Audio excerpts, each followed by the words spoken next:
Hey everybody, Preston Bryn here with our weekly roundup. This is for the week ending May 3rd, 2019. Well, last week our theme for the prior week was what goes up must, well, keep going up. And this week's theme is it the end of times? Well, before I jump into some of the details here, this past week, the Dow, we've actually had a little bit of a down move in the Dow for the week. It was down about 14 basis points. The S&P up about 20 basis points. NASDAQ up about 22 basis points. The Russell was a big mover for the week. It was up 1.46%. Volatility actually increased just 1% this week to 12.87. Last week's close was 12.73. So it just inked up just a little bit. And globally, most of the markets were closed for a Labor Day celebrations. The FTSE, the London market, was down 64 basis points. The CAC 40, Paris markets, French markets, we're down about 37 basis points. The DAX, the German market's up 79 basis points. The Nikkei, which again, most Asian markets were closed, was up 26 basis points. Chinese markets, 26 basis points as well. Sector performance-wise, the best performing sector for the week was healthcare. Again, best performing sector last week. It was up 1.15% this week. It was up bigger the prior week. And XLB, the materials sector, was the worst performer. Again, this week it was down 1.43%. And then just looking at PE multiples, the trailing PE through Friday's close was down just a little bit, 21.82% or 21.82. The forward PE was up just a little bit to 17.72. So that's kind of what we're seeing just at a very, very high macro level. But remember, I said the theme this week is at the end of times. And I think a lot of people in the financial markets are perplexed. Clearly, the PhDs and the academics on the Fed are all very confused. They're just trying to figure all of this stuff out, right? I mean, they're watching this, watching the markets here. Excuse me. Still been fighting this cough here.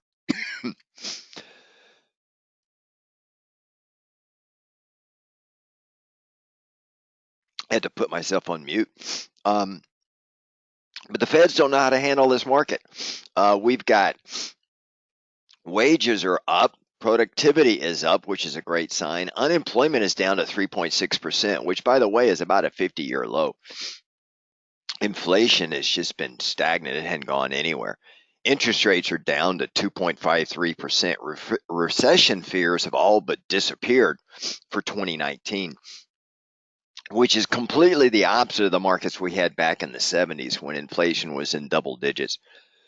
For those of you who remember, mortgages were like 18% back then. Really crazy. Real high unemployment. It was really not that good. But all data today, we're on an economic expansion of 10 years long in the tooth, and it's going to be officially the longest economic expansion since 10 years ago if we go through this without having a bear market by next month. And this, by the way, is the weakest economic expansion also on record. If we go back to when it started back in 2009, it shows an average GDP growth of 2.3%. Okay. Past expansions in the U.S., historically past expansions, were averaging 3.8%. Although this year we're off to a fast start. I mean, the Dow is up 14% for the year. It's the best start for the Dow since 1999. The S&P is up about 16% for the year. Best start going all the way back to 1987. The NASDAQ is up 21.14%. That's the best start since 1991. So clearly we've had a huge start to the year.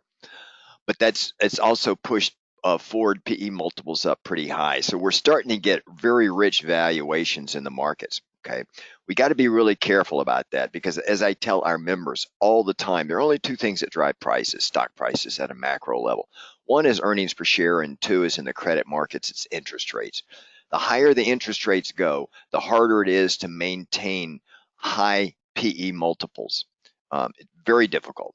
When interest rates are as low as it is, PE multiples tend to expand, which is why you get these asset bubbles that we're seeing right now. And maybe bubble is not the correct term, but clearly on the high end side of where they should be, okay, based on current forward earnings guidance. But we've got this low interest rate environment, and now it appears that both the U.S. and Europe, very low interest rates, we're kind of fighting stagflation versus inflation, and it's a battle that Japan has faced for the past 30 years.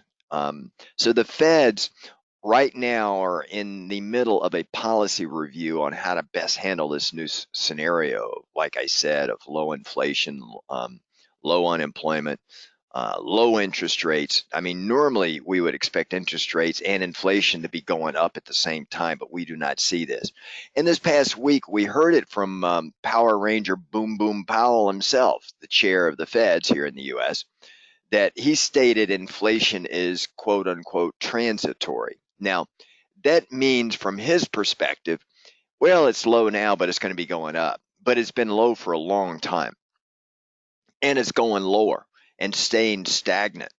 The bond market, however, thinks otherwise. That's why there's still a 60% plus chance of a rate cut by the end of the year. And you hear some people that really don't understand the markets. They're saying, why would somebody be talking about cutting the rates in times like this?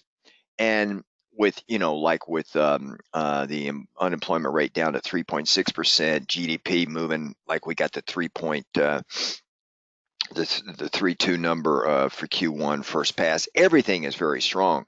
So why would you want to be cutting rates? And that's because these markets have now had interjected over the past 10 years trillions and trillions, 4.7 trillion, a little over 4.5 trillion in the US alone, not counting what China's done, South Korea's done, all of Europe has done. A lot of money. Central banks have pretty much driven a pretty good little asset bubble here.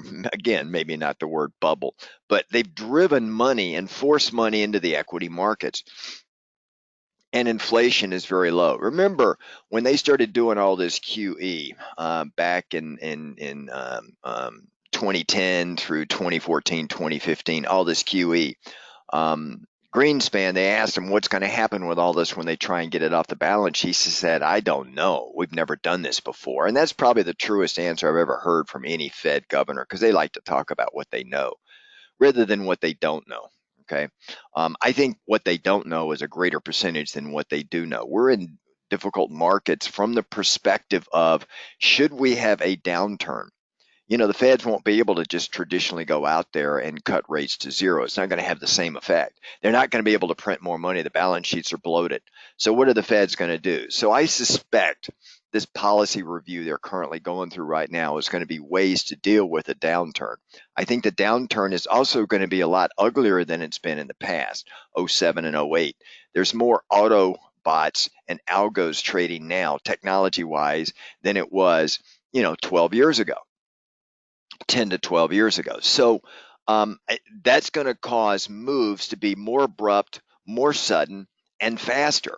That's going to cause folks that are running on margin to close good trades as well as bad to meet margin calls. It's going to get ugly. Now, I can't sit here and tell you when it's going to get ugly, but it will get ugly. And there'll be periods here that will make what we saw in Q4 is just, resting on a ledge on your way down a cliff before you fall down another couple of 100 feet to the next ledge, and you're just going to be breaking an arm here, breaking an arm there, until you finally just fall off the end, right? And then the markets give it all up. So we've got to be careful. Now, don't take what I'm saying as I'm bearish. I'm still bullish. I still think we have a way to go. I've been telling our members in our group that we should be bullish. We're in a buy the dip. Okay. Now I define the markets officially define a correction as 10% down and bear market as 20% down. I know a little bit of it's arbitrary, but it just kind of allows the markets to be able to set some parameters around what they call a bear market and so forth, or a correction.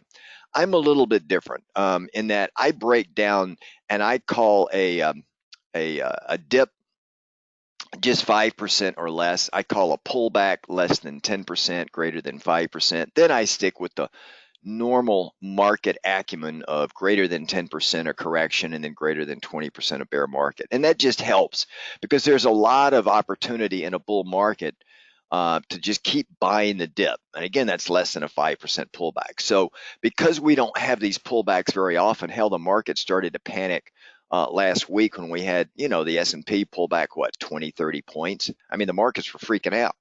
It kind of reminds me of 2017 when the markets, I think the biggest daily move, we only had 5 days of daily moves more than 1.5% in the entire year of 2017. So that's what happens when you've got a dovish Fed, accommodative central banks globally, inflation very low, no signs of increasing inflation, right? No signs of a recession. So money is free to take risk. And where is that money put? Well, we're seeing huge moves higher in dividends, stock buybacks. It's a great way to just, take advantage of that. Corporate debt is moving up. So there's going to be new issues, new battles, new risk that's going to come to the forefront in the next few years that were completely different than what we saw in 08, 09 markets. Our members, we're going to be ready to take advantage of it because we can see it coming. And we're still playing bullish right now. Keep that in mind. But that's what I see happening, okay? Right now, we're just going to take advantage of it. Now, what you see on the screen here is a daily view of the S&P 500 E-mini futures. You can see clearly, here's the 2018 close, and then here's where we are right now, 2019 high. So we're up dramatically. And you can see the 2019 low.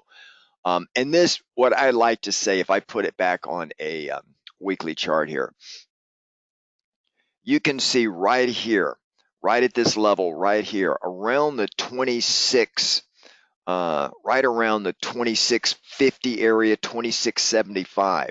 From this point, okay, down to the bottom and then back up again was all based on the Fed. From here to here, this part right here was a Fed-induced move. Boom Boom Powell came out on December the 4th and said that he's sticking to quantitative tightening. We're on autopilot was the word he used in the press conference. All right.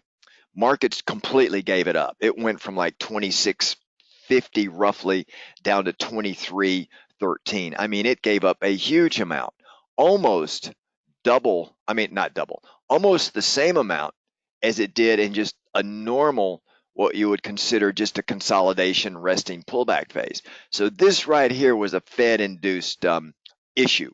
And then on January 3rd, right here, he came out and said, essentially, my bad, I'm not going to do it anymore. We're going to completely shift our policy 180 degrees the other side, and we're going to rest right now. Okay. Now, there's a lot more detail to it than that, but that's essentially what he said. And then the markets came right back up, and now we're sitting here at, near all-time highs. But you could effectively call this a double top pattern right here. Okay.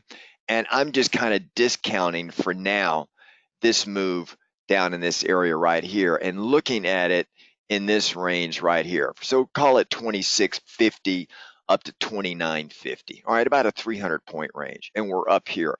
Now, to elevate ourselves higher would require a little bit of a blow off top. I think we're going to kind of run. It's this move here has just been extremely steep, right? I mean, just really one of these, like I said, we set records, right? The S&P. I mean, we haven't seen a move like this in the S&P going back many years, right? Since 1999. So we're looking at almost a 20-year record here in this big move in the S&P. So I'm looking at this as with the PE multiple expansion, what is going to get us up to the next level? All right. Remember, corporate earnings for Q1 came in better than expected, still year over year underwater, but still a flat kind of growth from that perspective. But earnings growth this year, 5.3% kind of thing, which is still very low compared to year over year quarterly comparisons.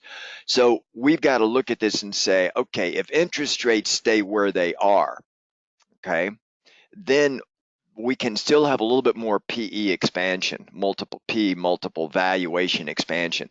Keep in mind, I said the markets right now have priced in a little over a 60% chance of a rate cut. So some of that's already factored into the markets because they factor this stuff in. They don't trade today's headlines. They trade tomorrow's and the futures. And that's what's priced in. So let's say the Feds don't cut the rates. Let's say the Feds stick to their stance of saying inflation is transitory. We're not going to cut the rates, but we're not going to increase the rates either. So you may think, gee, that's a reasonable policy, so they're dovish. The market's going to interpret that as, well, now we had a 60% chance of a rate cut. Let's take it down to a 30% or a 25 or a 10%. That means that some of that money is going to reevaluate the forward PE multiples, which means they may be a little bit more rich given that the rates aren't going to be cut. Remember, the lower the rates, the higher the multiples. The higher the rates, the harder it is to maintain higher multiples, which is valuation. So that means even though the Fed stay dovish, we could have a little bit more of a multiple contraction if rates stay where they are, because they've already factored in a 60% chance of a rate contraction, which would give us a multiple expansion. Okay, hopefully I haven't confused you guys, but that is what's going on in the markets right now. So it's going to be harder and harder. But what can goose us higher? A couple of things. One, if corporations start to raise their forward guidance, and you see that all the time in between quarterly earnings confessionals where they say, hey, we come out, analysts raise guidance, lower guidance, and then you factor that across all 500 companies and you've got a net gain or a net loss in forward guidance. And forward guidance is forecasted to be higher at the end of this year. So that's going to go into it. The other thing that's going to go into it is what happens to PE multiples, what happens to earnings if they get that China trade deal and the trade tariffs come off the table, meaning those go away. That's going to give us the opportunity to see those forward guidance of earnings go up, okay? Because it takes a lot of that overhead off of the market. So that means we could probably get the S&P here up to 3,000, 3050, maybe even 3,100, all right? That's a huge move higher from where we are now. At 2960 roughly, okay? So that's another 150 points higher. Really, and that would give me the chance where if we get up there, then you're going to see me working with our members to start taking in some short positions because that would be more like a blow off top kind of thing. And can we get there? Yes. If we start grinding lower, that is simply and you won't see volatility go up too much in a grind lower environment. That just means big money is adjusting valuations based on the chance the Feds aren't going to cut the rates by the end of the year. So there's a number of push-pull factors going on price action right now, and I wanted to kind of point this stuff out to you. So when you hear people discussing it on TV, these TV talking heads, then just it gives you a little bit of a better appreciation of what's going on out there. For us, we're still bullish. All right. Now, one thing you might want to do, especially for those of you that are more beginners out there in trading, is when I say we're on the buy the dip, every time the markets pull back, I'm more interested in adding to positions than taking away from positions, right? And you can see here the 50s over the 200 in the EMA. You can see the separation here is pretty wide. But a way to do this, it's really easy, and you can just eyeball it, is you can come in here. I've clicked on my regression channel. I'm going to come to the very bottom row and then come up here and click on the very top row. Okay. Now you can see in this regression channel that we've been riding in the upper half boundary. Every time we get in the lower half boundary, that's a chance to buy the markets, right? So that's what I mean by buying the dip. And we've been down in this lower half of the channel. We were down in early March. We were down in late March. And now we're kind of sitting down here again, and we're starting to ride the lower boundary. If you look at the MACD from early March, it's flat. What that means is the markets are consolidating. Now, it means it could be consolidated, even though it shows upward price movement. It just means it's getting harder and harder to expand prices higher because that means, and again, the price action moving higher means forward guidance is going to go up, earnings per share are going to go up, and companies are playing, they're taking advantage of the low interest rates by doing share buybacks over $1 trillion of share buyback is estimated for 2019. Huge numbers. That has a chance to goose earnings per share. Okay. And if interest rates stay low, that means we can get up over 18, over 19 in PE multiples. It's easy to do, right? I mean, it's mathematics and where money goes. And if interest rates stay very low, there's no other place for money to go. So you've heard the term chasing yield, and that's what's going on right now. So right in this area here, we're near the all-time highs in the S&P.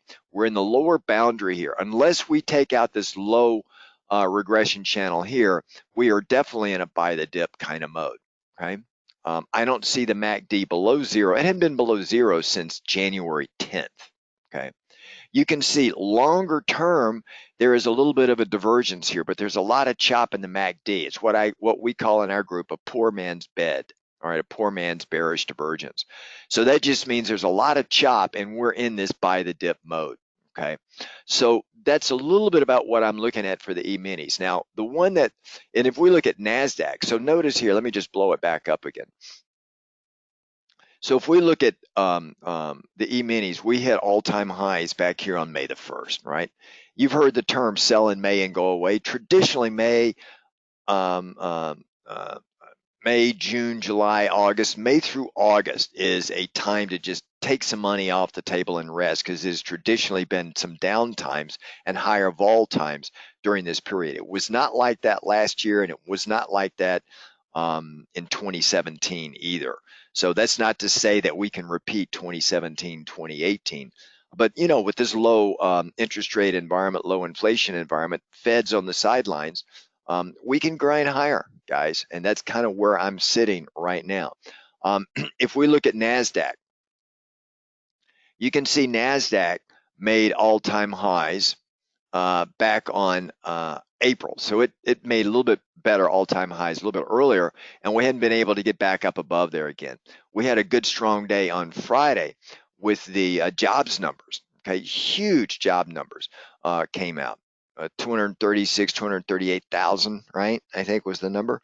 Low unemployment fell down to 3.6%, right? And productivity was up. I mean, you could get into the weeds and argue some pluses and minuses with the report, but net market price action liked it. And that at the end of the day is all we care about, right? We're not here to debate the nuances of the U6 number versus the productivity number, where it's been, where it's going, and the employment number, why it's so low, but number of people that stop looking for a job went up. We're not here to debate that. Okay, what we're here to do is play price action, and right now the market's interpreted it as a good thing.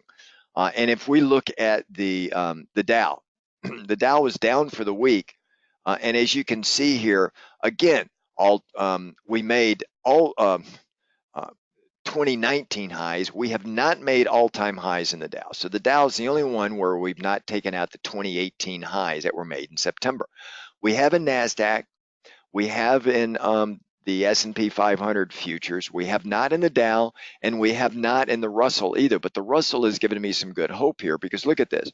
The Russell was down. You could see the regression channel. We're making lower lows, lower highs. When we broke this area here, it kind of served as support. You can see this value area on this yellow bar, which is where going back 90 days, we had the highest number of volume taking place at this price. So that was where bulls and bears were pretty much equal.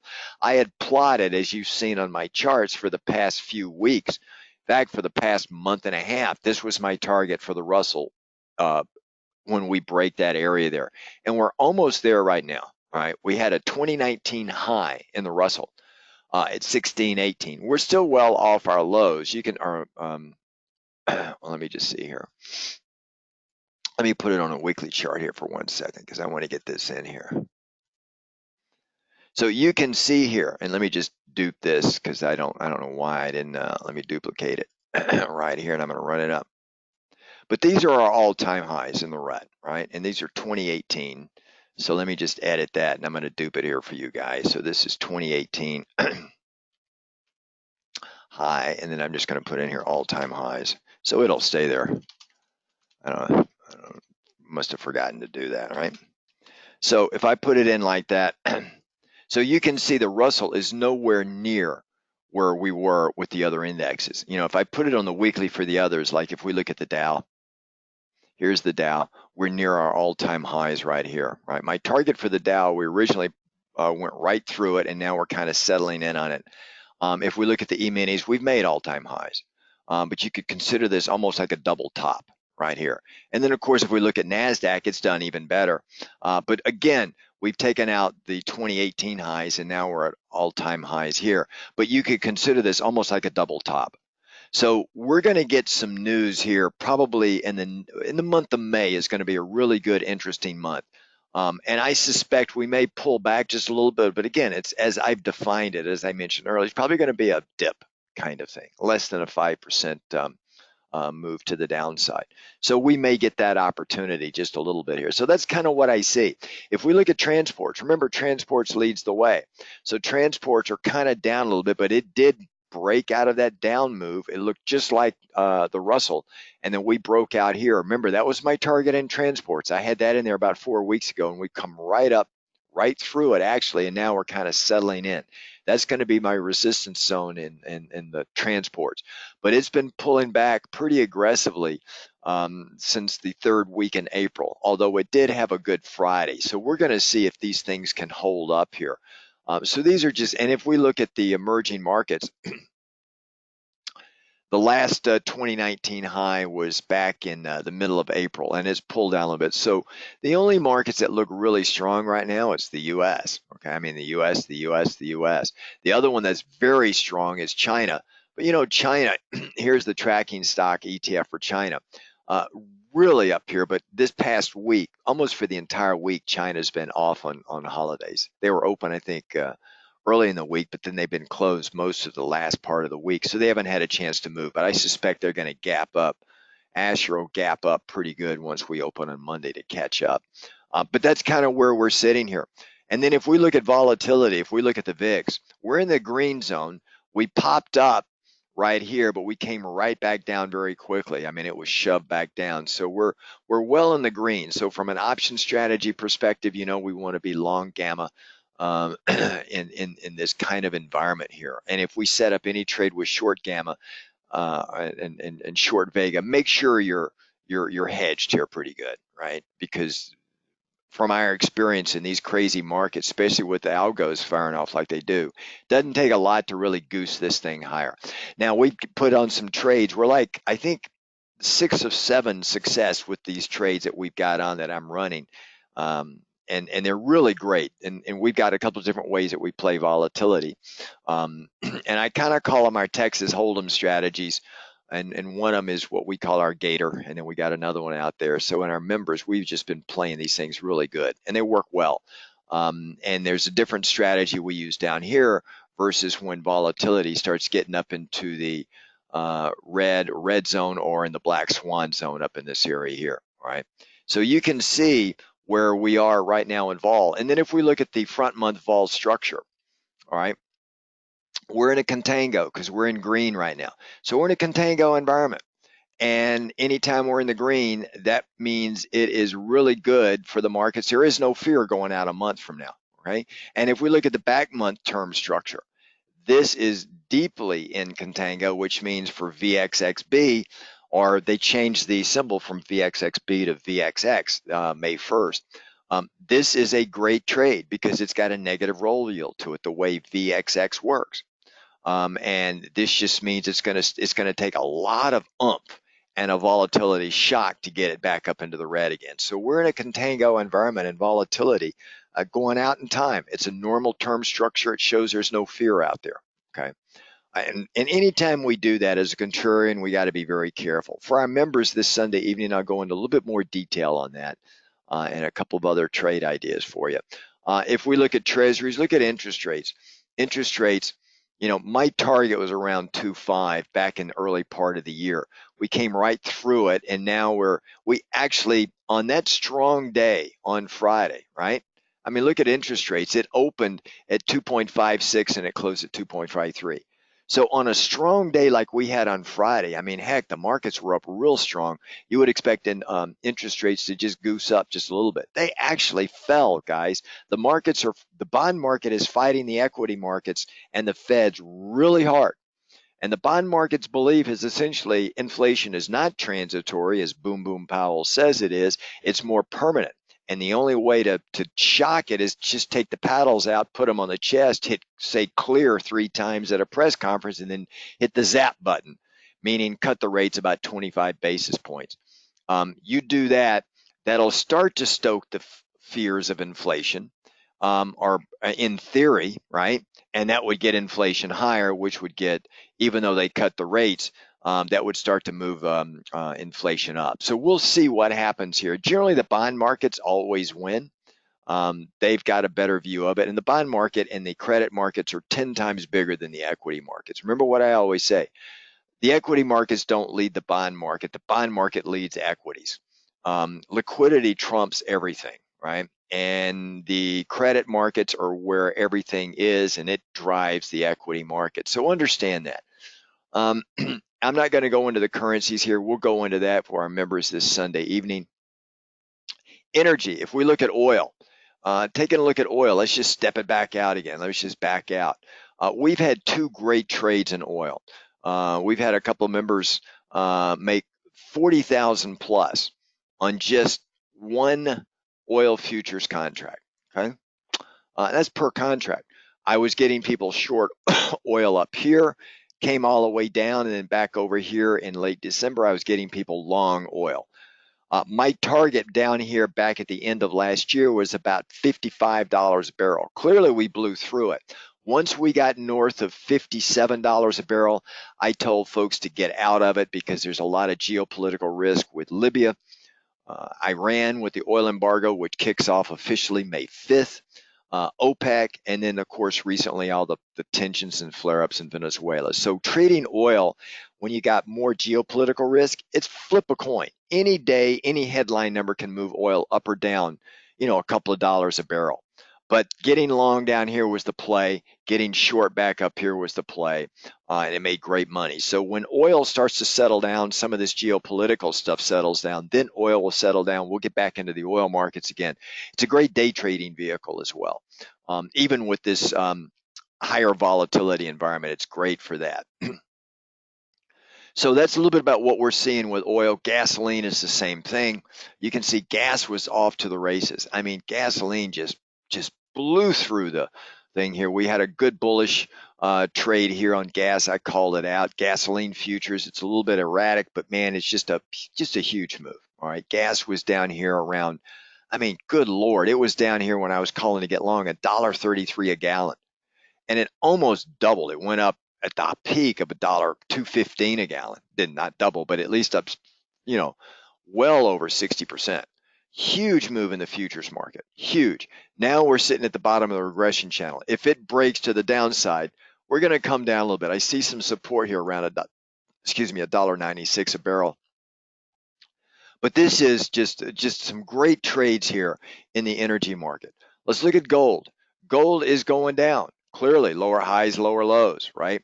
And right in this area here, I had called out, you can see this trend line here, kind of a bastardized head and shoulders pattern. And then when we broke this here, that was a shorting opportunity. Came out, we've come back and we've done a retest, and we're kind of sitting in the middle of this regression channel. If we get up in this area right up here, I'm going to be more willing to short gold unless we break out to the upside, okay? But right now, I would be more neutral to short gold because we're kind of in the center of the regression channel, but it is moving lower. So we just want to kind of watch that really closely. We got a number of things going on in other commodity markets that offer some ample opportunity for us. Same thing in the precious metals market. I showed you one of them earlier. Well, in fact, now that I opened my mouth and brought it up, let me just put it up on the screen here. If we look at palladium futures, I was calling for a short in palladium futures right up in this area here.